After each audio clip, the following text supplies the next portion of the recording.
नमस्ते सभी। आज मैं जो बात करना चाहता हूँ वह है हमारी क्षमता खुद को पहचानने और गहराई से जानने की।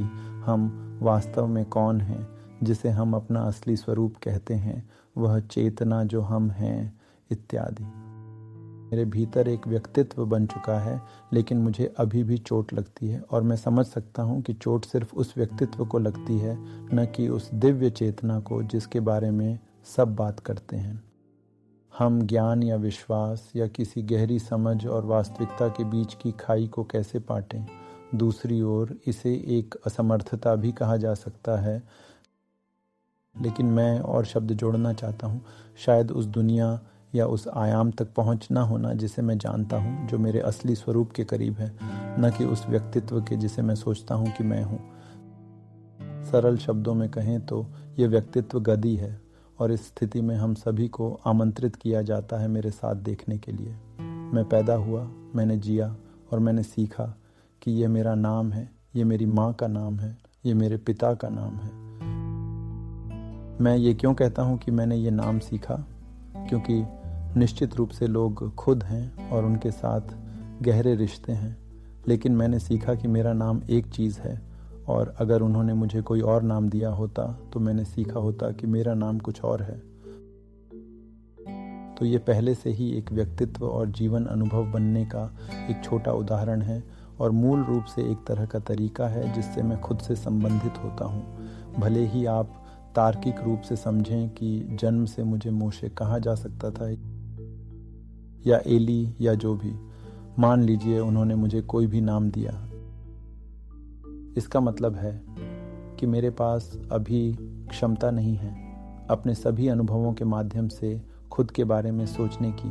जैसे अय्याल या मीशा, ऐसा करने की कोई क्षमता नहीं है, भले ही सैद्धांतिक रूप से मैं समझता हूँ कि यह संभव हो सकता था।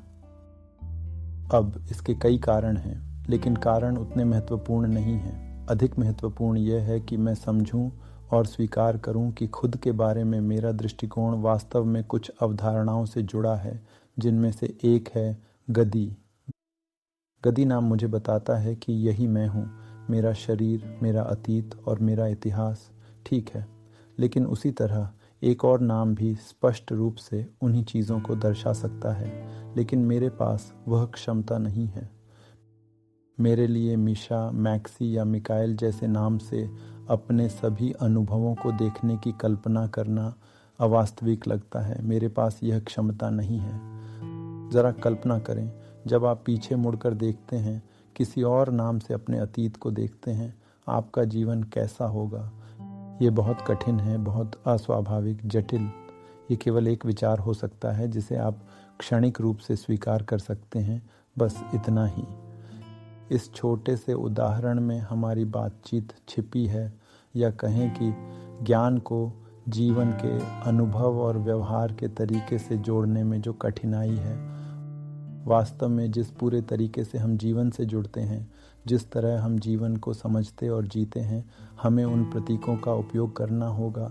मुझे बारिश का प्रतीक चाहिए, बारिश शब्द जिसमें ठंड जैसे अर्थ हैं, क्योंकि अगर मैं बाहर जाते समय बारिश में भीग जाऊं और मैंने उचित कपड़े न पहने हों तो मैं बीमार पड़ जाऊंगा, काम खो दूंगा, चीज़ें आगे नहीं बढ़ पाएंगी। हमें काम करने के लिए प्रतीकों की ज़रूरत है। कुछ प्रतीक वास्तविक हैं और हम उनसे बहुत गहराई से जुड़े हैं, इसलिए हम इन प्रतीकों पर निर्भर हैं।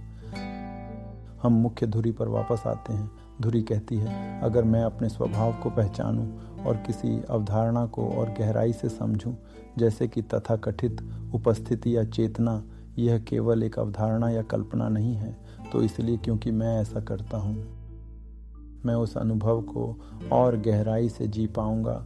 वह गहरी परिचितता अपने वास्तविक स्वभाव को और अधिक व्यक्त कर पाऊंगा। खुद को एक पल सांस लेने और महसूस करने दें। हम निम्नलिखित विषय पर चर्चा करना चाहते हैं। हम इस तथ्य को खोजना चाहते हैं, हम जो चेतना हर पल वास्तव में अनुभव करते हैं, हमारा अनुभव किससे बना है, साथ ही चेतना की भूमिका या वह उसमें कैसे संगठित है। यह मूल्यवान होगा। क्योंकि अभी अगर कोई वर्णन करना चाहे, अगर हम उनसे अपने जीवन के अनुभवों, भावनाओं और अवस्थाओं का वर्णन करने को कहें तो विभिन्न स्तरों पर अधिकांश लोग, हाँ आप नहीं, आप इतने जागरूक हैं, लेकिन आइए साधारण लोगों की बात करें जो हमारी तरह विकसित नहीं हैं। अगर हम देखना चाहें कि वे लोगों और अनुभवों का वर्णन कैसे करते हैं, वे कहेंगे, किसी हद तक हम सभी कहेंगे, हमें लगा वो हमसे क्या कह रहा था, मैंने क्या कहा। उसकी बातों ने मेरे अंदर कुछ महसूस जगाया।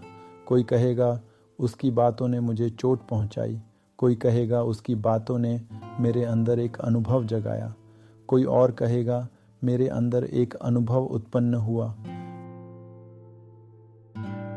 कोई कहेगा मुझे कोई और अनुभव याद आया जिसने मेरे सभी महसूसात को प्रभावित किया।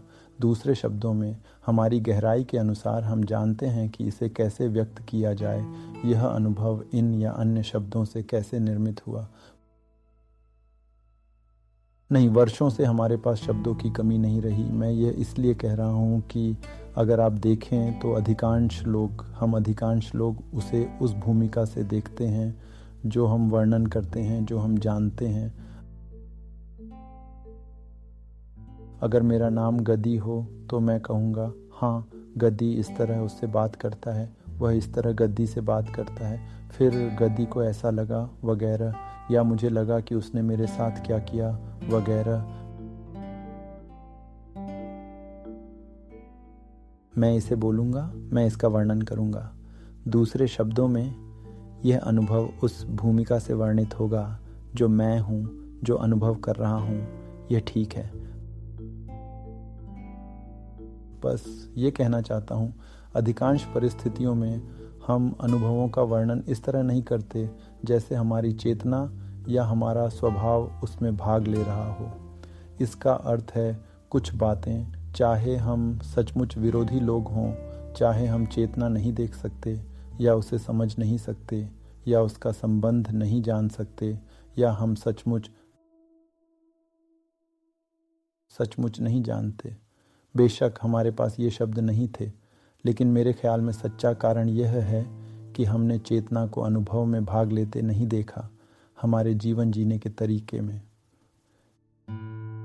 क्योंकि हम उसे पहचानते नहीं, उसे वर्णित करने के लिए पर्याप्त शब्द नहीं हैं, यह उतना स्पष्ट भी नहीं है। इसलिए जो वास्तव में होता है वह यह है कि हमारी अनुभूति में चेतना हमारे अनुभव का हिस्सा नहीं है, मेरे अनुभव के तरीके का हिस्सा नहीं है, मेरे जीने के तरीके का हिस्सा नहीं है। मेरे विचार में यह इसलिए होता है क्योंकि हम वास्तव में कौन हैं, चेतना की भागीदारी या उपस्थिति हर अनुभव में कहाँ और किस रूप में विद्यमान है, इसके प्रति अपरिचितता। तो आइए कल्पना करें, हमारी चेतना, हम वास्तव में गहराई से समझते हैं कि मैं कौन हूँ या मेरा स्वभाव क्या है, या कोई सदा विद्यमान अति भौतिक तत्व। अगर मैं इसे अपने सभी अनुभवों में जोड़ दूँ तो कुछ चीज़ें अलग दिखने लगेंगी, अलग महसूस होगा। दूसरे शब्दों में, जिस तरीके से हम जीवन को समझते हैं, हम अपनी चेतना की गैर हाजिरी को जारी रखते हैं। यह हमारी सबसे बड़ी चुनौतियों में से एक है, क्योंकि जब तक हम अपनी चेतना की हर अनुभव में भागीदारी नहीं देखते, हम ऐसे ही महसूस करते रहेंगे जैसे कुछ चीज़ें हम जानते हैं, लेकिन वे हमारे जीवन का हिस्सा नहीं है। तो शायद वे सच में हमारे जीवन का हिस्सा नहीं है, क्योंकि मैंने उसे पहचाना नहीं, उसे कहा नहीं, मैंने उसे देखा भी नहीं वगैरह। या शायद ये हमारे जीवन का हिस्सा है, लेकिन मैं इसे ऐसे अनुभव करता हूँ जैसे यह मेरे जीवन का हिस्सा नहीं है। यहाँ कई संभावनाएं हो सकती हैं। हम जो हैं उसकी चेतना को स्वीकार करना, उसे खोजना और देखना कि वह हर अनुभव में कैसे भाग लेती है। हमें अभी हर अनुभव से गुजरने की ज़रूरत नहीं है, बल्कि एक अनुभव को देखना और उसके पास जाना। इस तरह हम रोज़मर्रा की ज़िंदगी में इसे और आसान बना सकते हैं। मुझे उम्मीद है कि यह प्रेरणा देगा। हम इस श्रृंखला के अगले भाग में जारी रखेंगे। अलविदा।